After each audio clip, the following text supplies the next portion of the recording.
नमस्कार दोस्तों, आज हमारे ब्लॉग में आप सभी का स्वागत है। छठ पूजा का आरंभ प्राचीन वैदिक काल से चलते आ रहा है। यह भारत की सबसे पुरानी सूर्य उपासना में से एक है।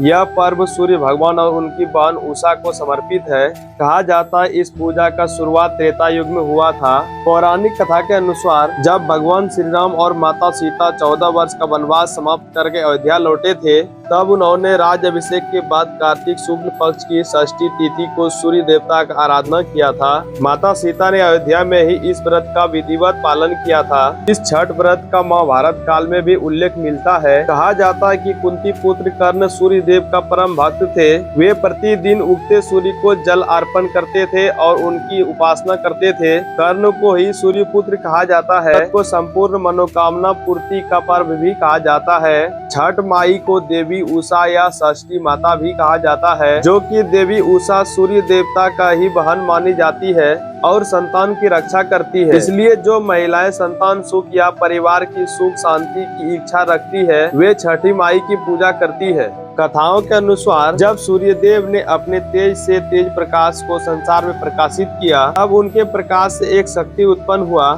जो वही शक्ति छठी माई कहलाता है। उन्होंने मनुष्य को बताया कि शुद्ध मन, शुद्ध शरीर और शुद्ध वातावरण से सूर्य की उपासना करने से जीवन में सुख, स्वास्थ्य और समृद्धि बनी रहती है। तब से लोगों ने उगते हुए और डूबते हुए सूर्य को अर्घ्य देने की परंपरा शुरू की है। छठ पूजा की परंपरा लगभग 5000 वर्ष पुराना माना जाता है। यह पर्व हर कार्तिक महीने के शुक्ल पक्ष की षष्ठी तिथि को मनाया जाता है, जो आमतौर पर अक्टूबर या नवंबर में आता है। छठ पूजा मुख्य रूप से 4 दिन का होता है, जिसमें पहला दिन का व्रती पवित्र स्नान करते हैं और शुद्ध भोजन लौकी भात का ग्रहण करते हैं। इससे शरीर और मन दोनों का शुद्ध होता है। दूसरा दिन का व्रती पूरा दिन निराहार रहते हैं और शाम को सूर्यास्त के बाद गुड़ चावल की खीर और रोटी का प्रसाद बनाते हैं। यह प्रसाद सभी लोगों में बांटकर अगले 36 घंटे का निर्जला उपवास शुरू करते हैं। फिर तीसरे दिन संध्या अर्घ पड़ता है, जिसमें व्रती घाट पर जाकर डूबते हुए सूर्य का अर्घ देते हैं। महिलाएं गीत गाती है और पूजा करती है। लोक गीतों से वातावरण शक्ति में रंग जाता है। चौथा दिन का अर्घ, जिसको उषा अर्घ भी कहते हैं, सुबह सूर्योदय के समय उगते सूर्य को अर्घ दिया जाता है। इसके बाद व्रती परिवार के लिए आशीर्वाद मांगते हैं और का समापन होता है। अध्यात्म के अनुसार भगवान भास्कर से मिलने वाली ऊर्जा शरीर को शुद्ध और मानसिक संतुलन प्रदान करता है। यह पर्व प्राकृतिक जल, मिट्टी, सूर्य और आत्मा की शुद्धिकरण का प्रतीक है। इस पर्व का एक और ही महत्व है। व्रती के नियम, संयम और तपस्या से शरीर रोग भी मुक्त होता है। पूजा की शुरुआत भगवान सूर्य की आराधना से हुआ था। इसका उद्देश्य है संपूर्ण मानव जाति के कल्याण, स्वास्थ्य और समृद्धि के लिए किया जाता है। यह परंपरा बिहार, झारखंड, उत्तर प्रदेश, नेपाल के तराई इलाकों में आज भी होता है। हमारे लिए गौरव की बात यह है कि हम भारत देश के वासी हैं और हमारे झारखंड और बिहार के राज्य में मुख्य रूप से इसको